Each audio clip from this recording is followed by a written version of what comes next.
একজন মা জানতে পারে তার মেয়ের আইকিউ মাত্র ৭৮। সে ভাবে এমন বোকা মেয়েকে রেখে কি হবে। এই কথাই ভেবে সে নিজের মেয়েকে জঙ্গলে ছেড়ে আসে। কিন্তু কেউ জানতো না এই মেয়েটির বুদ্ধি আস্তে আস্তে বেড়ে যাচ্ছিল। ২০ বছর পরে সে বড় হয় এক নাইট ক্লাব চালানোর মহিলার কাছে। দেখতে সে সাধারণ গ্রাম্য মেয়ে, কিন্তু আসলে সে একজন অসাধারণ মেয়ে। সে এখন SM গ্রুপের মালিক, আর তার আইকিউ খুবই বেশি। বিখ্যাত ডিজাইনার লিওনিন তাকে নিজের বোন বলে মানে, আর ফুইং তার প্রেমে পড়ে যায়। একদিন সাং পরিবারের দাদু জানতে পারেন যে নাতিকে একসময় জঙ্গলে ছেড়ে আসা হয়েছিল সে এখনও গ্রামেই আছে। তিনি বড় নাতিকে পাঠান মেয়েটিকে ফিরিয়ে আনতে, কিন্তু বড় ভাই মেয়েটিকে দেখে ঘৃণা করে। সে বলে, নাইট ক্লাবে মানুষ হওয়া মেয়েকে আমি বোন বলে মানব না। সে তাকে চড় মারে আর বাড়ি থেকে বের করে দেয়। দত্তক মা কাঁদতে কাঁদতে বলে, তুই নিজের পরিবারে ফিরে যা।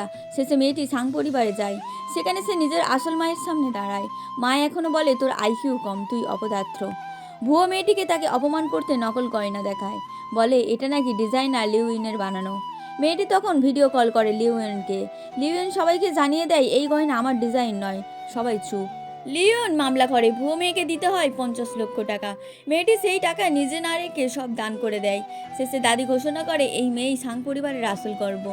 যে মেয়েকে সবাই বোকা ভেবেছিল সেই সবচেয়ে শক্তিশালী হয়ে ওঠে।